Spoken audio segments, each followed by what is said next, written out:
Good morning, everybody, and it doesn't seem all that long ago that we gathered to have the first inaugural remote housing program, and it's a great opportunity for us to let you know where we've come to in the last 12-month period of time. Some of you attended that previous meeting and you heard me speak about what is the situation in reality as it relates to remote communities. And as the Minister touched on, the aspiration is about trying to create job opportunities for people who live in remote communities.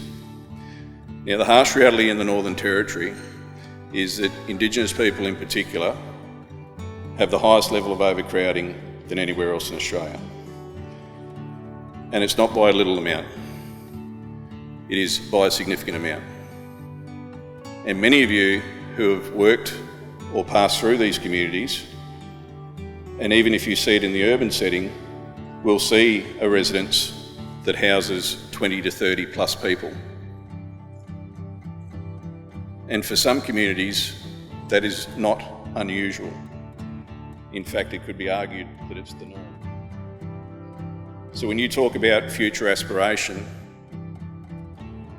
what opportunity do people have who are limited to that lifestyle and forced to try and get some form of accommodation in those circumstances?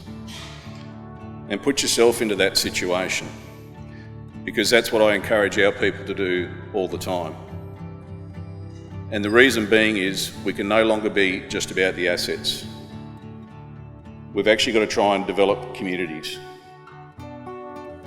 And when you talk about remote Aboriginal communities and the accommodation that's provided by government in those communities, it won't surprise you to know that nearly 100% of those tenants are Aboriginal. But nowhere near 100% of those Aboriginal people have employment opportunities. In fact, quite a number are caught in the cycle of having to rely on CDP. So why is it important that we see this as a social outcomes program? Why is it important that we see, with the money that we have, that we should use this as an opportunity to allow communities to develop, to give opportunities for young Aboriginal people to grow up in a home environment that I would suggest many of you have grown up in, where you had parents or other people in your life that went to work day in, day out, and all the social empowerment that comes with having sustainable employment. So that's why we're here. We're here to make a difference, and we're asking you to be on that journey with us. Through the course of the next 2 days, we want you to come and ask questions of us. We want you to interact with us. We want to have frank and forthright conversations. We know along the journey there's been mistakes made, but we also know there's been significant achievements, and I'll speak to you about some of those. I also want to encourage you to ask those questions that you've picked up in the rumour mill, because I can hand on heart tell you, many of you would have been told stories and criticisms against government and about the program that are simply untrue. And what I also commit to you is, when we get it wrong, we put our hands up and then we try and do it better. So can I ask every NT government rep that's here, we've got across the board from my agency, from the Department of Infrastructure Planning and Logistics and the Department of Trade, Business Innovation, just to stand up so people can identify you.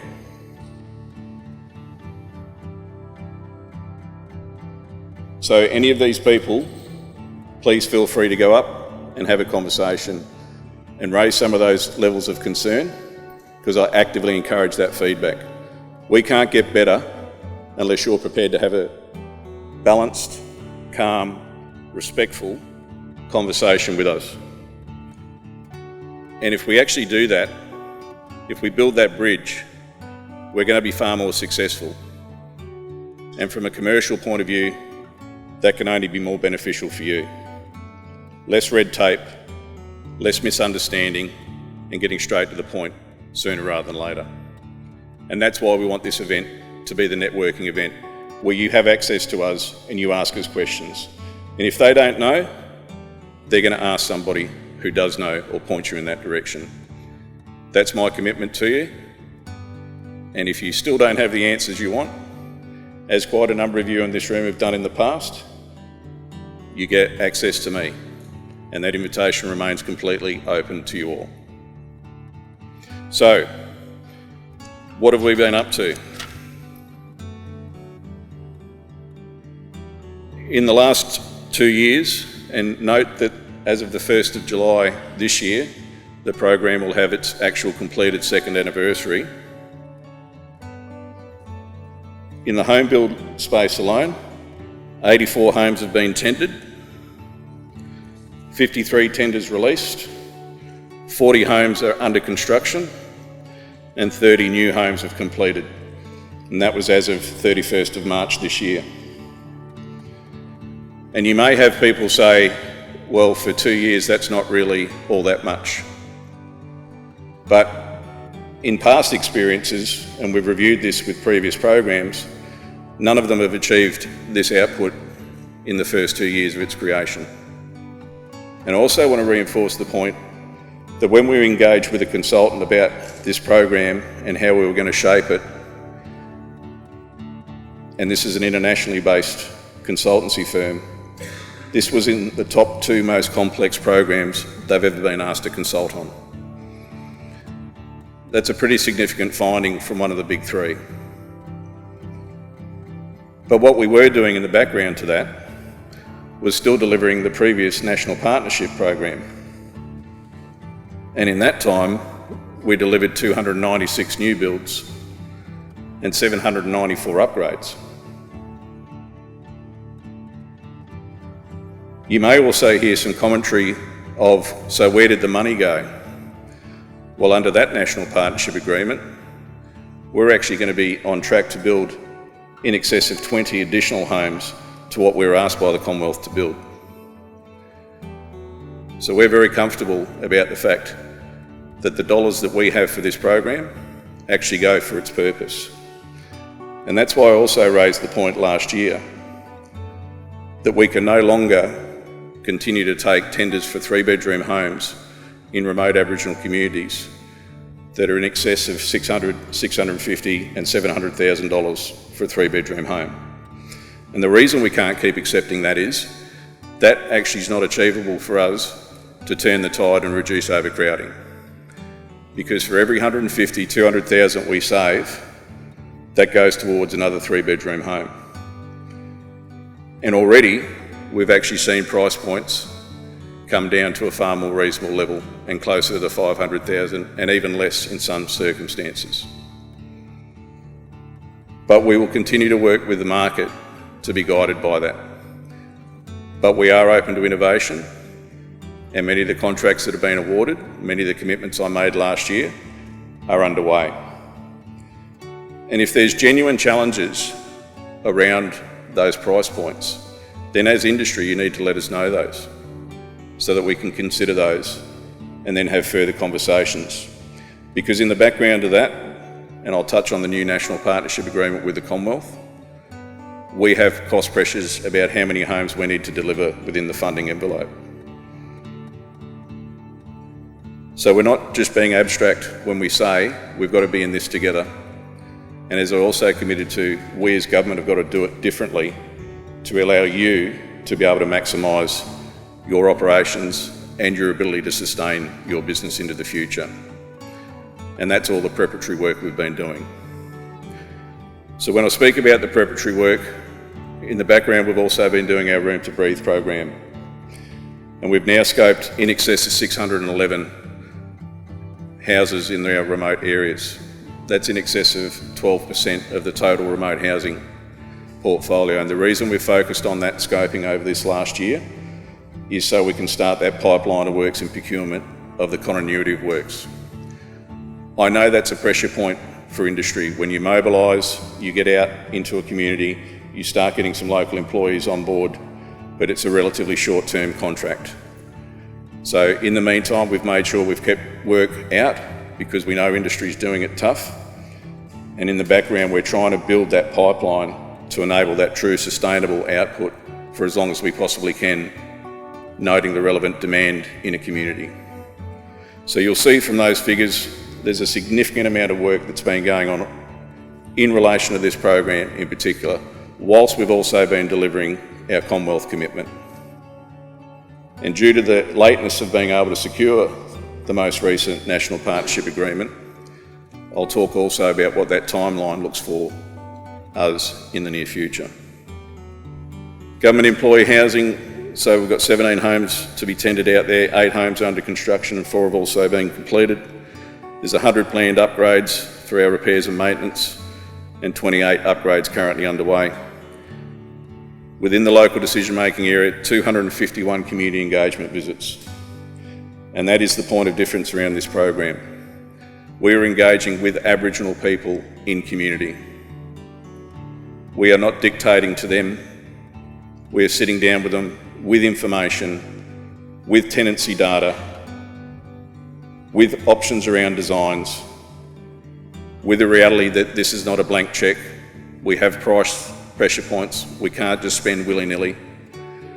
And then through community, they're identifying which homes we need to engage with, and we engage right down to the tenant, and then with the tenant frequent visits to formalise the design for that tenant, for their family dynamic, and to assist with the future growth of that family in that home.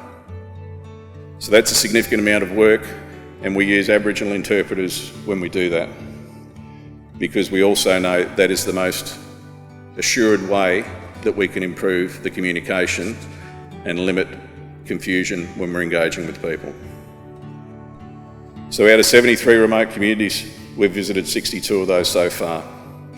So you can see that we're trying to get out and about and make sure that all of these communities start to get to a point that we can develop continuity of work in those places, which for industry should be an opportunity to identify which community or communities you may be able to set up some partnerships into the future, picking up on the focus that we are very much intending to ultimately allow Aboriginal control and ownership of these assets and the function of remote housing into the future. But we can't give people a broken system, and we're not going to set people up to fail. In respects of Aboriginal employment, 54% of contracts have been awarded so far to Aboriginal business enterprises. 44% of Aboriginal, 44% is the proportion of Aboriginal people who have been employed, and over 28.4 million so far awarded to ABEs, which will continue into the future. So you can see that there's been a significant amount of work undertaken, and I need to continue to highlight that this program isn't all that we do as an agency.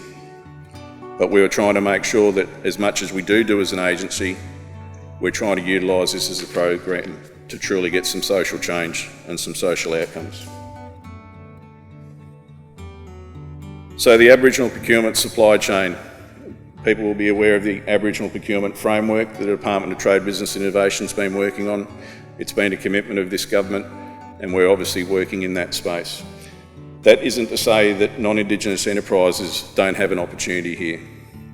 Indeed, I would contend this is the true pathway of allowing non-Indigenous businesses and Aboriginal businesses to come together, because there is capacity and capability issues. That's undeniable. And if it's suggested to you that that doesn't occur, we've already seen it. And the reason I can say that is over the last 3 years, we've gone from spending 114 odd million, I think it was, to 200 million to over 270 million in works. So that's a significant growth, and there's a lot of work going out there. But of course, one of the big issues still remains is the land servicing. So what we inherited when we first kicked off this program was a distinct lack of available service land. And Dwayne will be able to speak to you more about what we've been doing in that space as well. So there's a lot of work underway, but there is opportunity for you to get out there and partner with Aboriginal business enterprises. And I would suggest many would be ready, willing and able for that engagement. And the Department of Trade, Business and Innovation people who are here will certainly be able to help you with those connections, as will our team through Stephanie Hawkins. The remote contract framework is also something about the further commitment that we're developing to try and allow for a transition ultimately for Aboriginal community control in relation to remote housing. And we've got a number of those agreements underway currently, one with Yugalmungi and one with TDC at Wadair. Yugalmungi is based in Nooka, for those who don't know. So that's a 5-year head of agreement where, knowing that there might be capacity and capability issues, we actually enter into some select tender processes with those individual entities to allow them to move at a pace that is suitable and commensurate with them and the workload that they have. And then we also work alongside with them to allow their capacity and capability to expand. In respects of local decision-making agreements with the Unandilyakwa Land Council, the local decision-making agreement's been signed, and we're now working with them where they've established a remote housing entity, and we're going to support them in ultimately having the transition into community control, where there'll be a co-contribution model in respects of the housing that's provided, which will be built fit for purpose for them as they work with their own set of architects and their master plan. So we want to support and sustain those opportunities and allow that transition to occur. So that's the basis of what those programs are looking at. So the National Partnership Agreement, as I spoke about, again, when I talk about, you may hear some different things. I was listening to a radio interview the other day that suggested the latest version was that the Territory Government's handed back control of remote housing to the Australian Government. I can tell you that's not true. I can also tell you that the Australian Government doesn't want it. What they are keen to do is partner with us and build on the success of this program to date. So the latest National Partnership Agreement has actually acknowledged that Our Community, Our Future, Our Homes is the program that will be delivering their money. What we've also agreed to is now the presence of the land councils on the Joint Steering Committee, so that the Commonwealth has a level of assurance, but we actually see it as a great deal of myth-busting opportunity to know that the money that they say is being given to us does go to our remote housing program. The ability of the engagements we've had with them has actually already started to see a consideration now that the Commonwealth may need to provide some of that funding into infrastructure, because currently it's purely set up for the completion of houses. But again, across 73 remote communities, with the water pressures we have, with some of the power pressure we have, and with the lack of available service land, we simply can't build the number of homes they're asking for. And that's a legacy item of the times gone by. So we're trying to build all that back up. So what does that mean for us? It means a greater level of collaboration with the Commonwealth, which we look forward to, a greater level of collaboration with land councils in particular, that we also look forward to, a lot more working in partnership with them around the consultations that occur to turn on new subdivision lots and work with the TOs around which areas in their communities can be used for future housing estates and or other commercial developments as we work in partnership with them. So there's a lot of positives that are working out in this space. However, with it comes some pressure points as well. So pressure points. We now have 4 years as of the 1st of July to get 550 million of the Commonwealth money out the door. And that was down to the delays in the National Partnership Agreement being resolved. So that's going to require a significant amount of further scoping and work, and particularly focusing on infill in the short term so that we increase that amount of work. So that will sit concurrent to our already ongoing investment.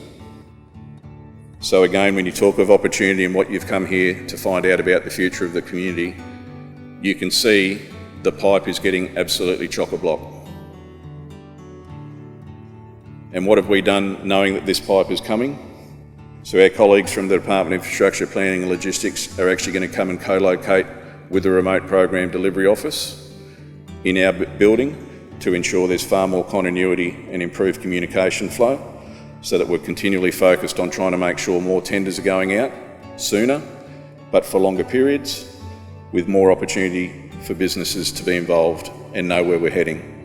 We'll also be moving to try and give you a greater sense of what we've articulated is the amount of work that needs to go into communities over a longer period of time, so you can start setting your target on those, who you may choose to partner with, or whether you choose to go alone, depending on the capacity and capability that may exist in that region. And know, with a great deal of confidence, if you do that job well and the community is supportive of your work and the way your people engage and interact with them, you're going to have a higher probability of continuity of work. And that work is not going to diminish anytime soon. And there would be a very, very strong likelihood that the National Partnership Agreement will continue at the cessation of the current one on the 30th of June 2023, because the need will not be treated by that point in time. But if we as a collective deliver what's expected of us over the next 4 years, then that outcome should be a fait accompli. So the incentive for you is a further $550 million to come into the territory, where you and your business may have an opportunity to get access to that, and thereby your own future and certainty, as well as our commitment to know that we've actually grown strong capacity and capability and realising some true social outcomes. It's pretty straightforward stuff for us, but it is complex. This is not easy work. We are operating in the most unique, challenging, diverse communities in Australia. They are the most underprivileged communities in Australia. We still have health issues such as RHD, rheumatic heart disease, and scabies that in a country like Australia should not be present. So if we all put our shoulder to the wheel, if we all understand that commitment here is not political rhetoric, this is actually a program truly designed to change the lives of remote Aboriginal Territorians, but also allow business the opportunity to be sustainable on that journey of a collective outcome. Thank you for your time.